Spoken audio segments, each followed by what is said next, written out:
Good evening, and thank you for joining me for another Boring Books for Bedtime. I hope tonight's selection provides all the boredom your busy brain needs to quiet down and let you get some sleep. So find a comfortable spot, adjust your volume, take a nice deep breath in, let it out slowly, and off we go. Before we begin, I'd like to welcome 2 new members to our Patreon family, Lauren and Lei Ming. Thank you both so much for supporting this podcast. Your help makes it possible to keep producing new episodes week after week and keep them ad-free for everyone, and it's very much appreciated. Both of you will also be eligible for this month's special raffle for supporters, the prize for which is your very own copy of the 1897 Sears catalog. Leafing through that work is hours of crazy entertainment, and I know the winner will love it. If you are interested in learning about the perks available to subscribers, you'll find a link to Patreon in the show description.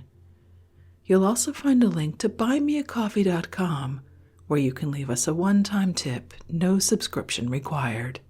I hope you take a moment to check them out. And good luck to all of our supporters this March in the raffle. Now, let's get to the reading. Tonight we're reading a true classic, Etiquette, in society, in business, in politics, and at home, by Emily Post, author of Purple and Fine Linen, The Title Market, Woven in the Tapestry, The Flight of a Moth, Letters of a Worldly Godmother, etc., etc. Illustrated with private photographs and facsimiles of social forms. Published by Funk & Wagnalls Company, New York and London, in 1922. Let's begin. To you, my friends, whose identity in these pages is veiled in fictional disguise, it is but fitting that I dedicate this book. Introduction, Manners and Morals, by Richard Duffy. Many who scoff at a book of etiquette would be shocked to hear the least expression of levity touching the 10 Commandments. But the commandments do not always prevent such virtuous scoffers from dealings with their neighbor of which no gentleman could be capable and retain his claim to the title. Though it may require ingenuity to reconcile their actions with the Decalogue, the ingenuity is always forthcoming. There is no intention in this remark to intimate that there is any higher rule of life than the 10 Commandments. Only it is illuminating as showing the relationship between manners and morals, which is too often overlooked. The polished gentleman of sentimental fiction has so long served as the type of smooth and conscienceless depravity that urbanity of demeanor inspires distrust in ruder minds. On the other hand, the blunt, unpolished hero of melodrama and romantic fiction has lifted brusqueness and pushfulness to a pedestal not wholly merited. Consequently, the kinship between conduct that keeps us within the law and conduct that makes civilized life worthy to be called such deserves to be noted with emphasis. The Chinese sage Confucius could not tolerate the suggestion that virtue is in itself enough without politeness, for he viewed them as inseparable and saw courtesies as coming from the heart, maintaining that, when they are practiced with all the heart, a moral elevation ensues.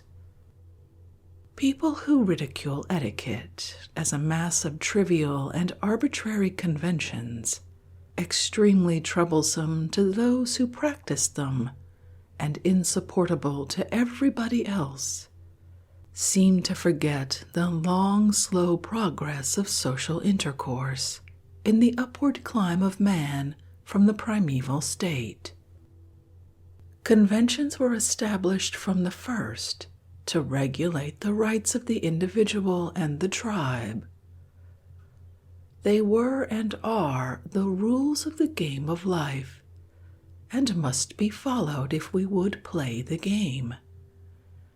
Ages before man felt the need of indigestion remedies. He ate his food solitary and furtive in some corner, hoping he would not be espied by any stronger and hungrier fellow. It was a long, long time before the habit of eating in common was acquired, and it is obvious that the practice could not have been taken up with safety until the individuals of the race knew enough about one another and about the food resources to be sure that there was food sufficient for all. When eating in common became the vogue, table manners made their appearance, and they have been waging an uphill struggle ever since.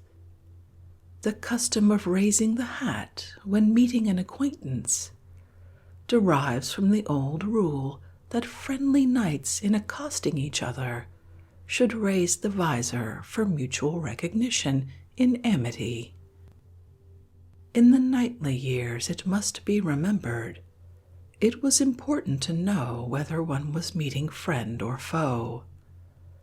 Meeting a foe meant fighting on the spot. Thus, it is evident that the conventions of courtesy not only tend to make the wheels of life run more smoothly, but also act as safeguards in human relationship. Imagine the Paris Peace Conference, or any of the later conferences in Europe, without the protective armor of diplomatic etiquette. Nevertheless, to some, the very word etiquette is an irritant. It implies a great bother about trifles, these conscientious objectors assure us, and trifles are unimportant. Trifles are unimportant, it is true, but then life is made up of trifles. To those who dislike the word, it suggests all that is finical and superfluous. It means a garish embroidery on the big scheme of life, a clog on the forward march of a strong and courageous nation. To such as these, the words etiquette and politeness connote weakness and timidity. Their notion of a really polite man is a dancing master or a man milliner. They were always willing to admit that the French were the politest nation in Europe, and equally ready to assert that the French were the weakest and least valorous, until the war opened their eyes in amazement. Yet that manners and fighting can go hand in hand appears in the following anecdote. In the midst of the war, some French soldiers and some non-French of the Allied forces were receiving their rations in a village back of the lines. The non-French fighters belonged to an army that supplied rations plentifully. They grabbed their allotments and stood about while hastily eating, uninterrupted by conversation or other concern. The French soldiers took their very meager portions of food, improvised a kind of table on the top of a flat rock, and having laid out the rations, including the small quantity of wine that formed part of the repast, sat down in comfort and began their meal amid a chatter of talk. One of the non-French soldiers, all of whom had finished their large supply of food before the French had begun eating, asked sardonically, "Why do you fellows make such a lot of fuss over the little bit of grub they give you to eat?" The Frenchman replied, "Well, we are making war for civilization, are we not? Very well, we are. Therefore we eat in a civilized way." To the French we owe the word etiquette, and it is amusing to discover its origin in the commonplace familiar warning, "Keep off the grass." It happened in the reign of Louis XIV, when the gardens of Versailles were being laid out, that the master gardener, an old Scotsman, was sorely tried because his newly seeded lawns were being continually trampled upon. To keep trespassers off, he put up warning signs or tickets, etiquettes, on which was indicated the path along which to pass. But the courtiers paid no attention to these directions, and so the determined Scot complained to the king in such convincing manner that his majesty issued an edict commanding every one at court to keep within the etiquettes.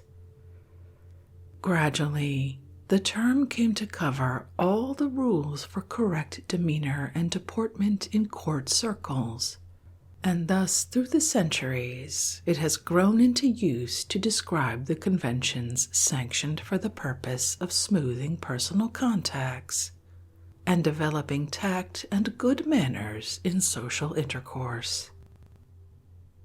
With the decline of feudal courts and the rise of empires of industry, much of the ceremony of life was discarded for plain and less formal dealing.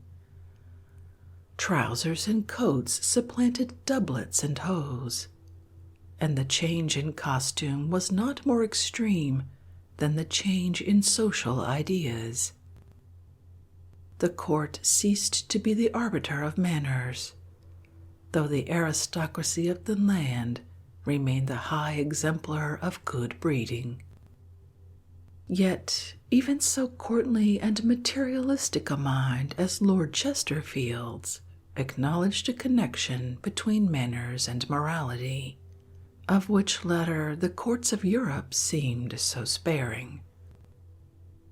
In one of his famous Letters to his Son, he writes, "Moral virtues are the foundation of society in general, and of friendship in particular. But attentions, manners, and graces both adorn and strengthen them." Again he says, "Great merit or great failings will make you respected or despised. But trifles, little attentions, mere nothings, either done or reflected, will make you either liked or disliked in the general run of the world." For all the wisdom and brilliancy of his worldly knowledge, perhaps no other writer has done so much to bring disrepute on the manners and graces as Lord Chesterfield, and this it is charged because he debased them so heavily by considering them merely as the machinery of a successful career. To the moralists, the fact that the moral standards of society in Lord Chesterfield's day were very different from those of the present era rather adds to the odium that has become associated with his attitude. His severest critics, however, do concede that he is candid and outspoken, and many admit that his social strategy is widely practiced even in these days. But the aims of the world in which he moved were routed by the onrush of the ideals of democratic equality, fraternity, and liberty. With the prosperity of the newer shibboleths, the old-time notion of aristocracy, gentility, and high breeding became more and more a curio to be framed suitably in gold and kept in the glass case of an art museum. The crashing advance of the industrial age of gold thrust all courts and their sinuous graces aside for the unmistakable ledger balance of the counting house. This new order of things had been a long time in process, when in the first year of this century, a distinguished English social historian, the late the Right Honorable G.W.E. Russell, wrote, "Probably in all ages of history men have liked money, but 100 years ago they did not talk about it in society. Birth, breeding, rank, accomplishments, eminence in literature, eminence in art, eminence in public service, all these things still count for something in society, but when combined they are only as the dust of the balance when weighed against the all-prevalent power of money. The worship of the golden calf is the characteristic cult of modern society." In the Elizabethan age of mighty glory, 300 years before this was said, Ben Jonson had railed against money as a thin membrane of honor, groaning, "How hath all true reputation fallen since money began to have any?" Now, the very fact that the debasing effect of money on the social organism has been so constantly reprehended from scriptural days onward proves the instinctive yearning of mankind for a system of life regulated by good taste, high intelligence, and sound affections. But it remains true that, in the succession of great commercial epochs, coincident with the progress of modern science and invention, almost everything can be bought and sold, and so almost everything is rated by the standard of money. Yet this standard is precisely not the ultimate test of the Christianity on which we have been pluming ourselves through the centuries. Still, no one can get along without money, and few of us get along very well with what we have. At least, we think so, because everybody else seems to think that way. We Americans are members of the nation which, materially, is the richest, most prosperous, and most promising in the world. This idea is dinned into our heads continually by foreign observers, and publicly we own the soft impeachment. Privately, each individual American seems driven with the decision that he must live up to the general conception of the nation as a whole, and he does. But in less strenuous moments, he might profitably ponder the counsel of Gladstone to his countrymen. Let us respect the ancient manners, and recollect that, if the true soul of chivalry has died among us, with it all that is good in society has died. Let us cherish a sober mind, take for granted that in our best performances there are latent many errors, which in their own time will come to light. America, too, has her ancient manners to remember and respect. But in the rapid assimilation of new peoples into her economic and social organism, more pressing concerns take up nearly all her time. The perfection of manners by intensive cultivation of good taste, some believe, would be the greatest aid possible to the moralists who are alarmed over the decadence of the younger generation. Good taste may not make men or women really virtuous, but it will often save them from what theologians call occasions of sin. We may note, too, that grossness in manners forms a large proportion of the offenses that fanatical reformers foam about. Besides grossness, there is also the meaner selfishness. Selfishness is at the polar remove from the worldly manners of the old school, according to which, as Dr. Pusey wrote, others were preferred to self. Pain was given to no one. No one was neglected. Deference was shown to the weak and the aged, and unconscious courtesy extended to all inferiors. Such was the beauty of the old manners, which he felt consisted in acting upon Christian principle, and if in any case it became soulless, as apart from Christianity, the beautiful form was there into which the real life might re-enter. As a study of all that is admirable in American manners, and as a guide to behavior in the simplest as well as the most complex requirements of life day by day, whether we are at home or away from it, there can be no happier choice than the present volume.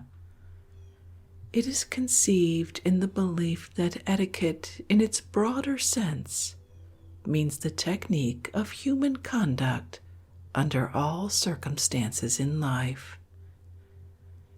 Yet all minutiae of correct manners are included, and no detail is too small to be explained, from the selection of a visiting card to the mystery of eating corn on the cob.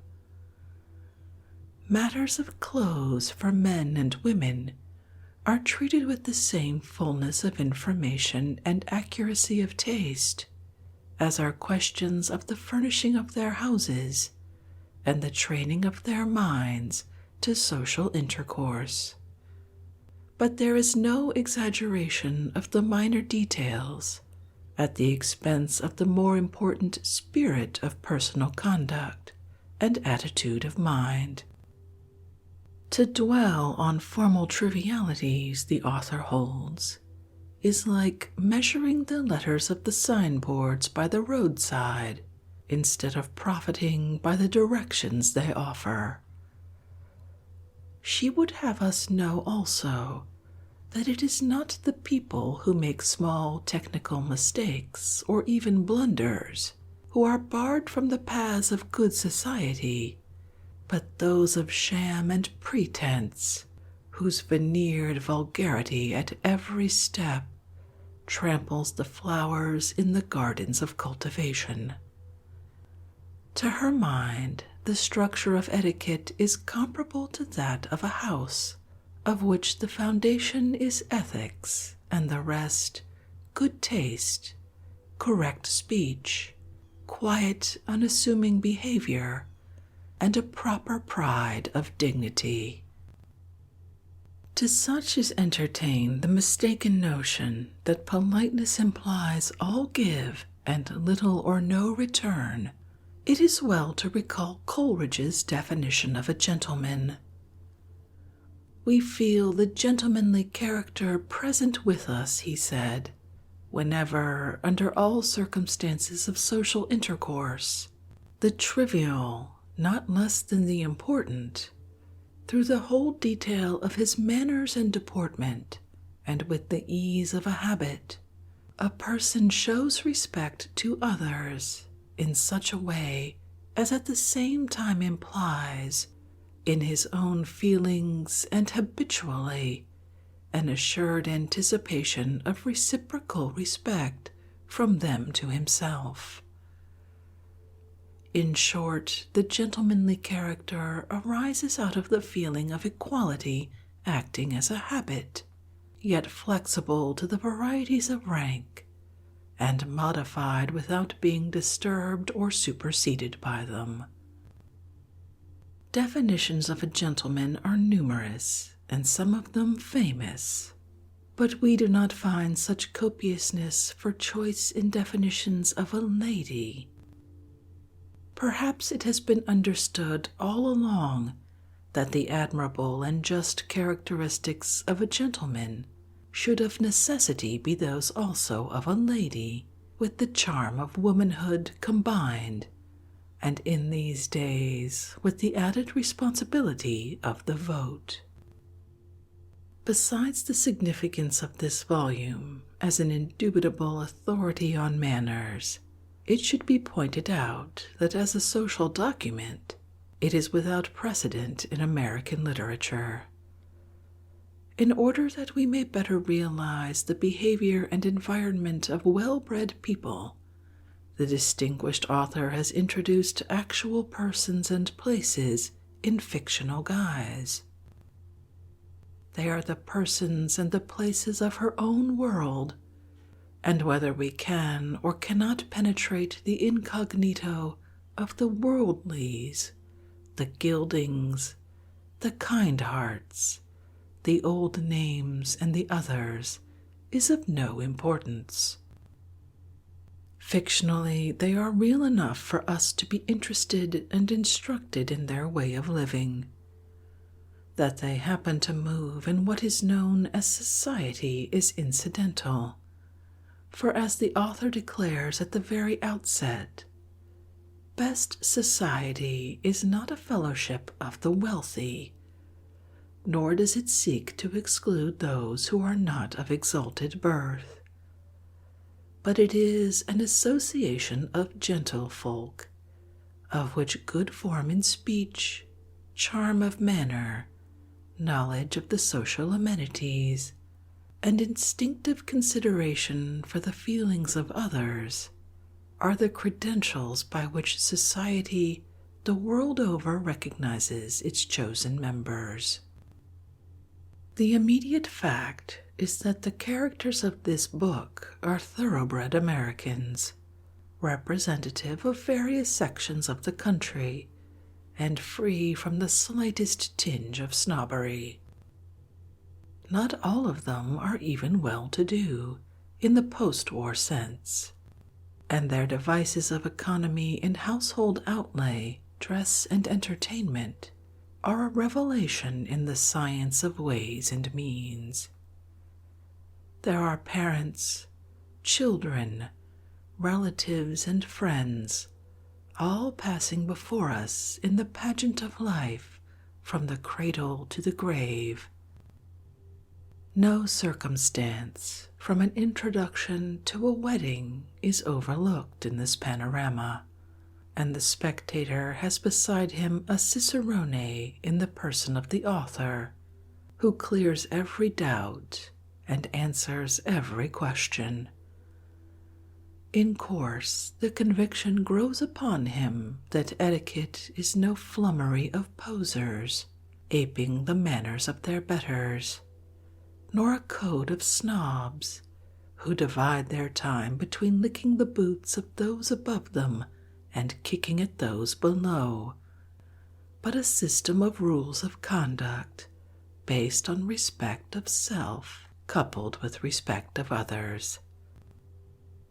Meanwhile, to guard against conceit in his new knowledge, he may at odd moments recall Ben Jonson's lines, nor stand so much on your gentility, which is an airy and mere borrowed thing from dead men's dust and bones, and none of yours, except you make or hold it.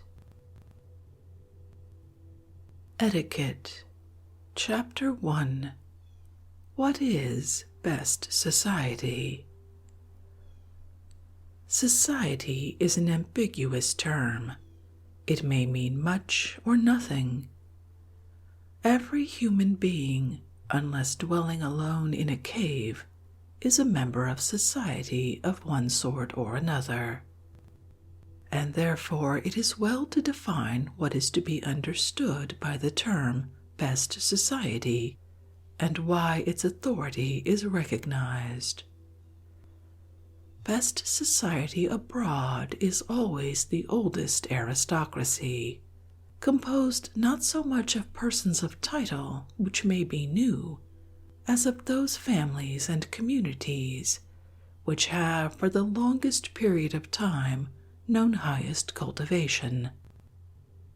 Our own best society is represented by social groups which have had, since this is America, widest rather than longest association with old world cultivation. Cultivation is always the basic attribute of best society, much as we hear in this country of an aristocracy of wealth. To the general public, a long purse is synonymous with high position, a theory dear to the heart of the yellow press and eagerly fostered in the preposterous social functions of screen drama. It is true that best society is comparatively rich.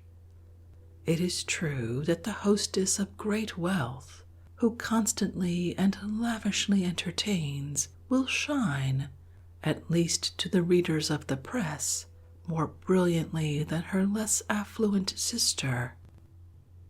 Yet the latter, through her quality of birth, her poise, her inimitable distinction, is often the jewel of deeper water in the social crown of her time. The most advertised commodity is not always intrinsically the best, but is sometimes merely the product of a company with plenty of money to spend on advertising. In the same way, money brings certain people before the public. Sometimes they are persons of quality. Quite as often, the so-called society leaders featured in the public press do not belong to good society at all, in spite of their many published photographs and the energies of their press agents. Or possibly they do belong to smart society, but if too much advertised, instead of being the queens they seem, they might more accurately be classified as the court jesters of today. The imitation and the genuine. New York, more than any city in the world, unless it be Paris, loves to be amused, thrilled, and surprised all at the same time, and will accept with outstretched hand anyone who can perform this astounding feat. Do not underestimate the ability that can achieve it.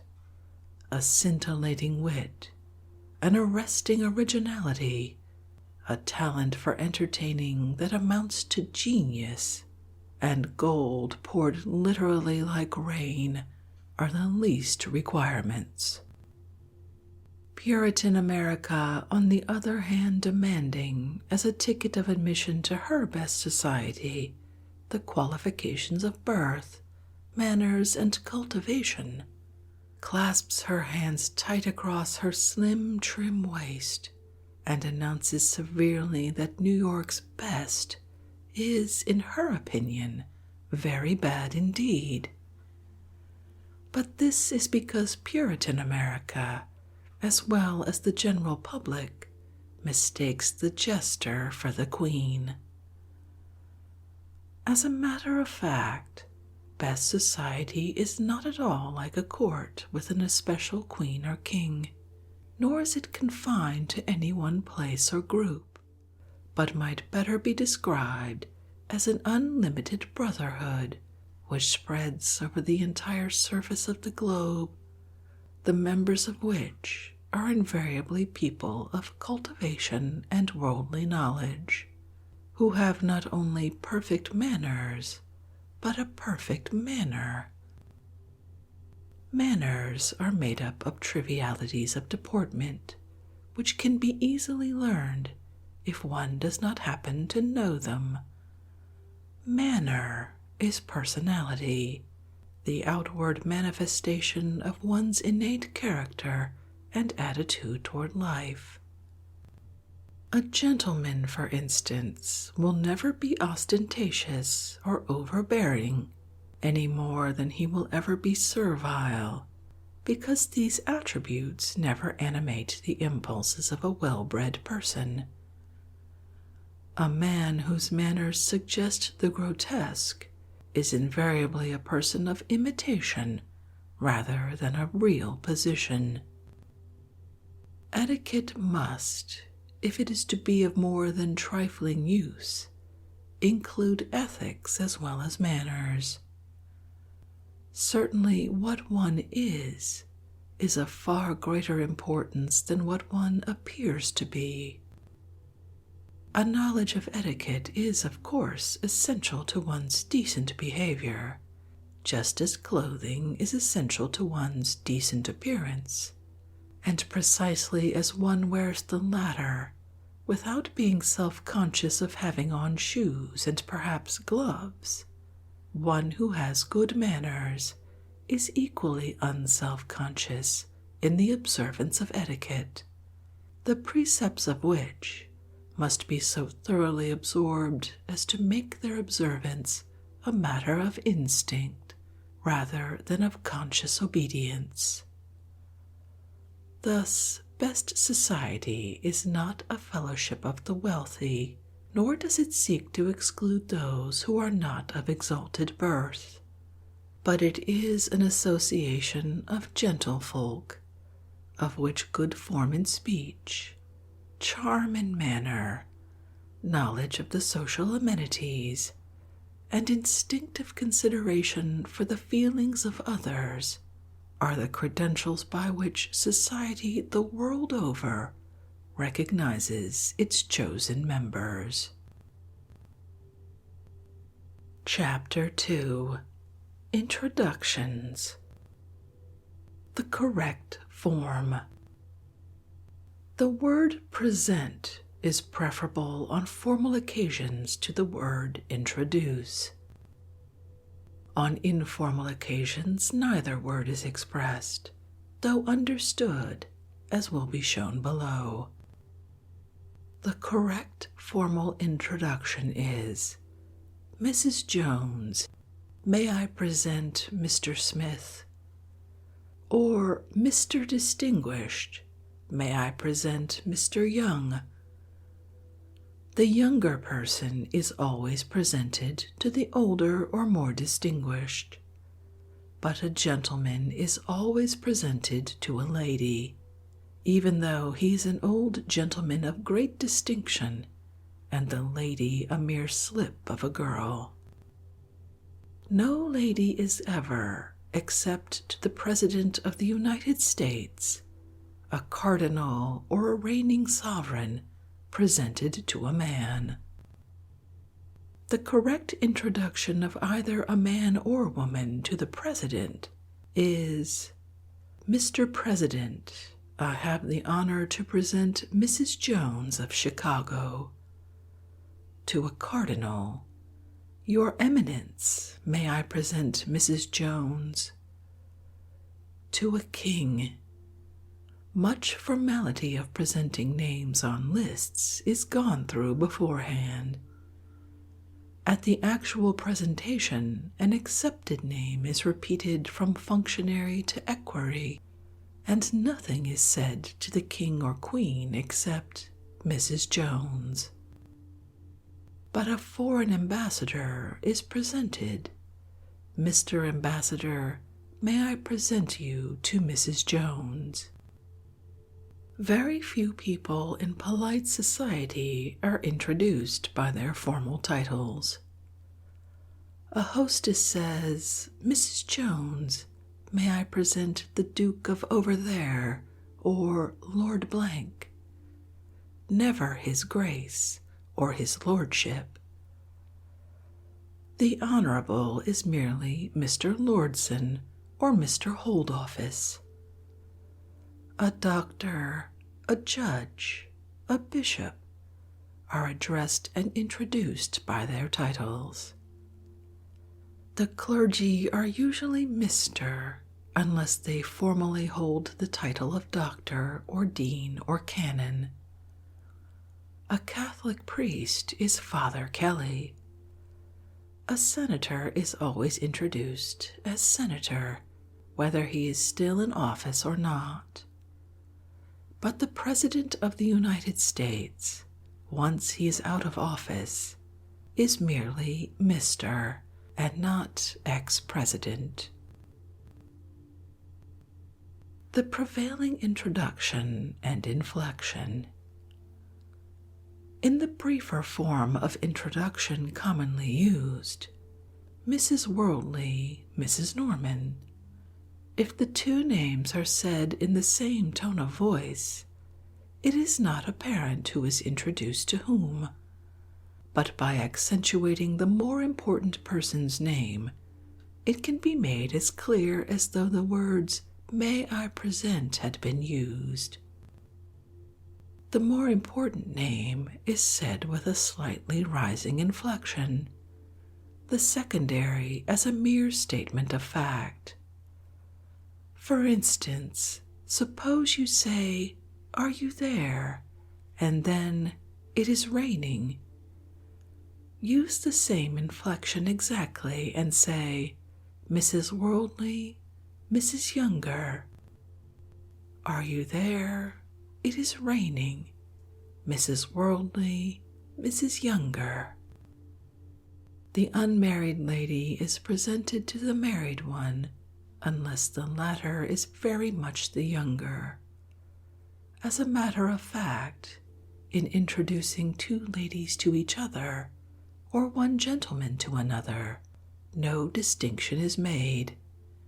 Mrs. Smith, Mrs. Norman. Mr. Brown, Mr. Green. The inflection is, "I think it's going to rain." Mrs. Smith, Mrs. Norman.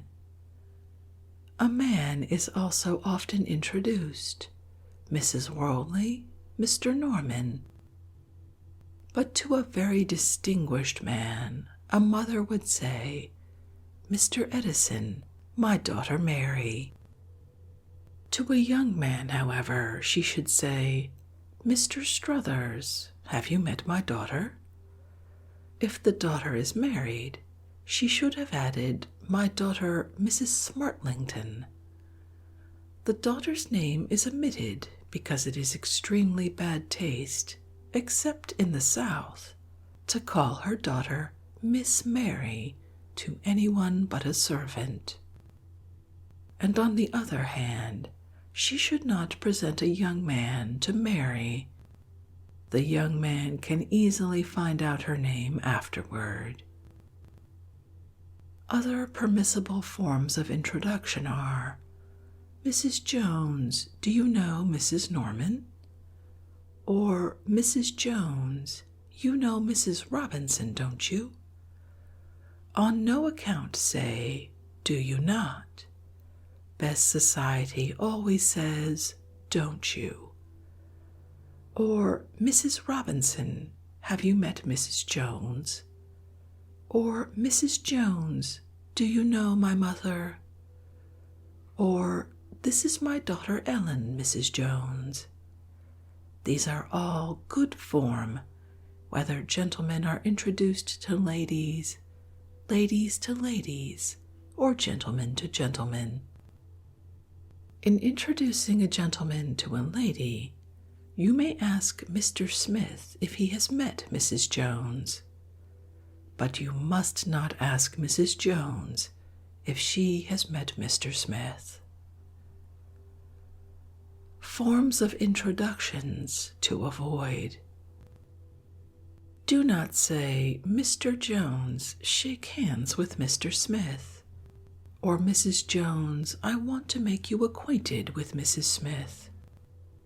Never say, "make you acquainted with," and do not, in introducing one person to another, call one of them "my friend." You can say, "my aunt," or "my sister," or "my cousin," but to pick out a particular person as "my friend" is not only bad style, but unless you only have one friend, bad manners, as it implies Mrs. Smith is "my friend" and you are a stranger. You may very properly say to Mr. Smith, "I want you to meet Mrs. Jones," but this is not a form of introduction, nor is it to be said in Mrs. Jones' hearing. Upon leading Mr. Smith up to Mrs. Jones, you say, "Mrs. Jones, may I present Mr. Smith?" or "Mrs. Jones, Mr. Smith." Under no circumstances whatsoever say, "Mr. Smith, meet Mrs. Jones," or "Mrs. Jones, meet Mr. Smith." Either wording is equally preposterous. Do not repeat, "Mrs. Jones, Mrs. Smith, Mrs. Smith, Mrs. Jones." To say each name once is quite enough. Most people of good taste very much dislike being asked their names. To say, "What is your name?" is always abrupt and unflattering. If you want to know with whom you have been talking, you can generally find a third person later and ask, "Who was the lady with the gray feather in her hat?" The next time you see her, you can say, "How do you do, Mrs. Blank?" calling her by her name. When to shake hands. When gentlemen are introduced to each other, they always shake hands. When a gentleman is introduced to a lady, she sometimes puts out her hand, especially if he is someone she has long heard about from friends in common. But to an entire stranger, she generally merely bows her head slightly and says, "How do you do?" Strictly speaking, it is always her place to offer her hand or not, as she chooses. But if he puts out his hand, it is rude on her part to ignore it. Nothing could be more ill-bred than to treat curtly any overture made in spontaneous friendliness. No thoroughbred lady would ever refuse to shake any hand that is honorable, not even the hand of a coal heaver at the risk of her fresh white glove. Those who have been drawn into a conversation do not usually shake hands on parting, but there is no fixed rule. A lady sometimes shakes hands after talking with a casual stranger. At other times she does not offer her hand on parting from one who has been punctiliously presented to her. She may find the former sympathetic and the latter very much to the contrary. Very few rules of etiquette are inelastic, and none more so than the acceptance or rejection of the strangers you meet. There is a wide distance between rudeness and reserve. You can be courteously polite and at the same time extremely aloof to a stranger who does not appeal to you, or you can be welcomingly friendly to another whom you like on sight. Individual temperament has also to be taken into consideration. One person is naturally austere, another genial. The latter shakes hands far more often than the former. As already said, it is unforgivably rude to refuse a proffered hand, but it is rarely necessary to offer your hand if you prefer not to. What to say when introduced? Best society has only one phrase in acknowledgment of an introduction. How do you do? It literally accepts no other. When Mr. Bachelor says, "Mrs. Worldly, may I present Mr. Struthers?" Mrs. Worldly says, "How do you do?" Struthers bows and says nothing. To sweetly echo "Mr. Struthers" with a rising inflection on "thers" is not good form. Saccharine chirping should be clasped with crooked little fingers, high handshaking, and other affectations. All affectations are bad form. Persons of position do not say "charmed" or "pleased to meet you," etc., but often the first remark is the beginning of a conversation. For instance, young Struthers is presented to Mrs. Worldly. She smiles and perhaps says, "I hear that you are going to be in New York all winter." Struthers answers, "Yes, I am at the Columbia Law School," etc.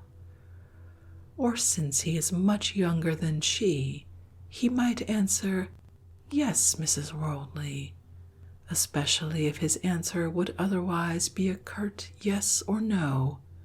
Otherwise, he does not continue repeating her name. Taking leave of one you have just met. After an introduction, when you have talked for some time to a stranger whom you have found agreeable, and you then take leave, you say, "Goodbye, I am very glad to have met you," or "Goodbye, I hope I shall see you again soon, or sometime." The other person answers, "Thank you," or perhaps adds, "I hope so too." Usually, "thank you" is all that is necessary. In taking leave of a group of strangers, it makes no difference whether you have been introduced to them or merely included in their conversation. You bow "goodbye" to any who happen to be looking at you, but you do not attempt to attract the attention of those who are unaware that you are turning away. Introducing one person to a group. This is never done on formal occasions when a great many persons are present. At a small luncheon, for instance, a hostess always introduces her guests to one another. Let us suppose you are the hostess. Your position is not necessarily near, but it is toward the door. Mrs. King is sitting quite close to you, Mrs. Lawrence also near. Miss Robinson and Miss Brown are much farther away. Mrs. Jones enters. You go a few steps forward and shake hands with her, then stand aside, as it were, for a second only, to see if Mrs. Jones goes to speak to anyone.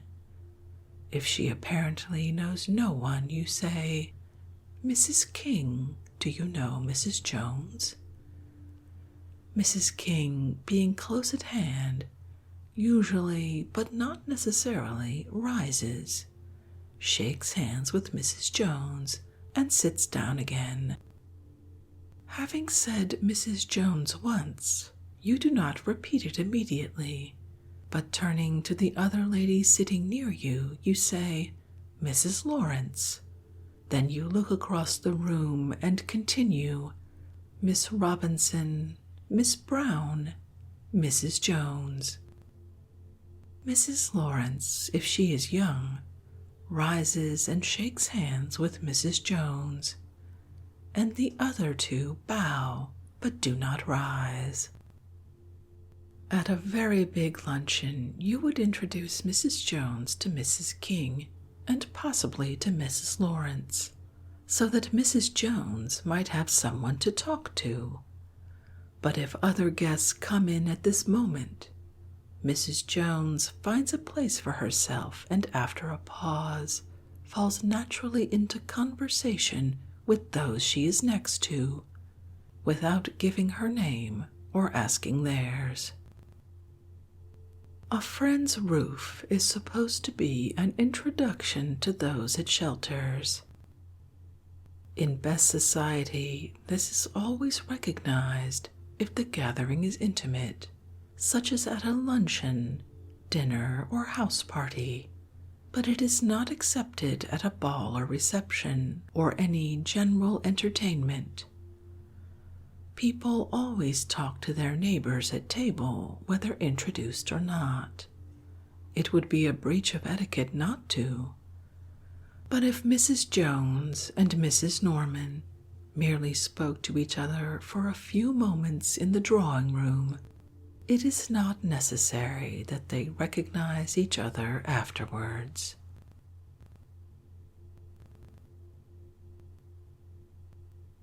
And with that excellent advice, I think we'll end this evening's reading from Etiquette by Emily Post. There are hundreds and hundreds of pages of advice just like this, and I'm weirdly looking forward to reading them. If you'd like to read this work for yourself, as always, you'll find a link to a free ebook from Project Gutenberg in the show description. If you'd like to connect or suggest a boring book you'd like to hear read, the best place to catch me is on Twitter at BoringBooksPod, or send me an email via our website, boringbookspod.com. I always love hearing from you. I'm so glad you could join me for this evening's reading. Until our next boring book, good night.